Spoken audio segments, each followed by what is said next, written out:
Hey guys, Joe here. Today I'm taking a look at something I normally wouldn't look at, but it happened to come into Liberty Arms. Check them out, Harrisonburg, Virginia. I can't link them, the whole YouTube thing.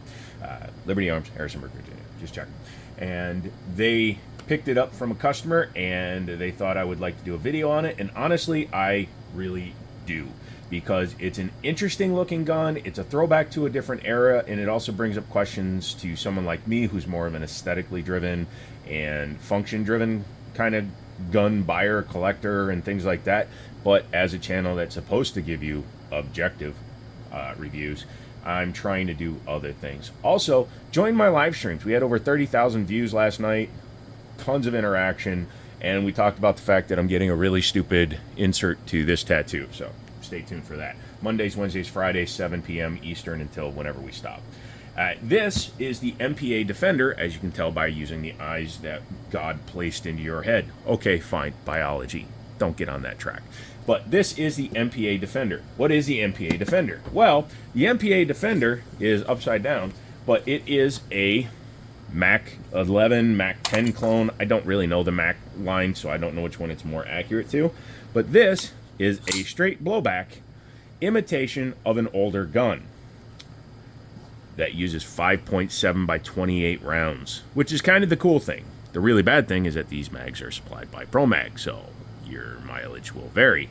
Look at that, they plastic welded tabs in there because otherwise they'd split apart. But this is a 5.7 by 28 imitation of an old design.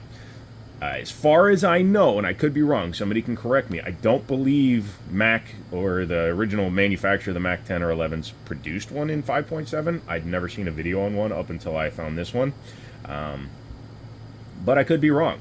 What's interesting about it is it's not that expensive. I know that new they're like $800 or $900. Usually you can get them for around $6. And they look kind of cool, especially when they add all the rails and stuff to them so that you can do whatever you want. But they give you a threaded barrel in case you want to suppress it. For example, my Osprey would fit on here, but the pressure is too high for the Osprey. Run an Octane if you want to run higher pressures, kids. But yeah, I thought it was kind of cool, and I'll never get that thread started up again. It's a very short barrel, as you can see. It's about 5.5 inches. And then with the moderator, flash hider, whatever you want to call it, it gets bigger. It's not a flash hider because of the porting, and it doesn't have directional ports because it's 5.7 by 28. It does not need it. But it looks cool when you have that big old muzzle brake on there. Has a 2-slot pick rail under the bottom, so if you want to put lights, lasers, bazookas, small children holding tactical bananas, you can.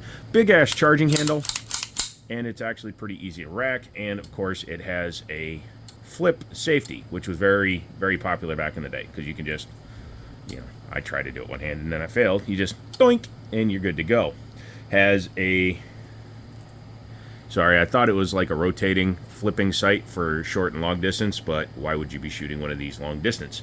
It is straight blowback. As you can see, you got the big lug of a bolt, and then it just comes right back, and there you can see the other part of the bolt. So just straight blowback, which is impressive considering that it has to be knocked back by the 5.7, but then you realize the 5.7 has 52,000 psi of chamber pressure, so it's capable of knocking that back. All right, so that's the cool stuff out of the way. Where it starts to lose me, the grip. I know they were trying to accurately represent the original gun, but holy shit, I hate holding this thing. When it's in my hand, it feels like a Jimenez Arms JA9, or back when they were still Jennings, because holy crap, unless you're holding it dead flat in the palm, in the flat part of your palm, it is very uncomfortable. Holding it in the same kind of grip, for example, this is also a 5.7, just so you know. That's the only reason it's out here. Modern grips have swells and curves and stuff, so you'd have to put like a big Hogue rubber overgrip on this thing to make it comfortable. Again, 5.7, doesn't matter, but they made these in up to 45 ACP. Those, in my opinion, would suck. Single action only, 5.7 is a center fire cartridge, so we can dry fire, and we will be. The handle, as you can see, reciprocates, so you're going to have that over there, so don't try to put the optic too far forward, otherwise you're going to doink, doink, doink, be a dumbass and hit yourself. If you manage to pirate yourself with the Masterpiece Arms, put it in the link. Put it in the comments, I mean. Also, there should be a link to our Discord. It's an insane place. Trust me, it's already gone off the rails like a multitude of times. And I'm almost down for it. So let's talk about the trigger real quick. Again, single action only. You pull it, does nothing else. Very spongy, but not bad feeling. So take up and fires very light on the weight, actually. So you can see the reset is very audible. Basically right back to the wall, but when I say it's spongy feeling, I mean the action feels spongy, not the trigger itself. Sorry if that's misleading. It's a crap feeling trigger. Magazines are drop free. They appear to be direct clones of the FN57 mags. It's not the Ruger or the Palmetto State. They are plastic, and with a rounded base plate, does not look right. And it's funny to me that a company will try to charge almost $800-900 for a gun, and then they use the cheapest possible mags possible. It's like, here's our new Ferrari V12 twin turbo, 9,000 horsepower, and we put it on Linglong tires from China.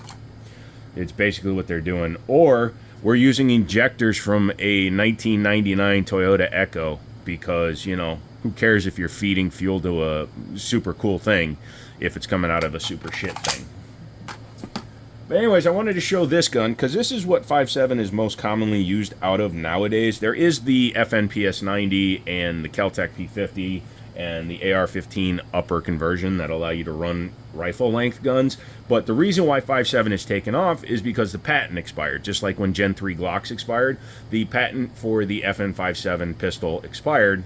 So a bunch of companies, including TSOS, Palmetto State, Ruger, Smith & Wesson, they've all come out with 5.7 pistols. And then, of course, a lot of other companies are retrofitting guns to take them. But usually you'll see a 5-inch barrel handgun with 20 to 23 round capacity. This is the TSOS, so I believe it's 21 round capacity. But this is one that in modern day costs half the price of that. In my opinion, is way more functional, better sights, all that stuff. And it's the way I would go unless you're trying to LARP, but you want to have a flat shooting gun.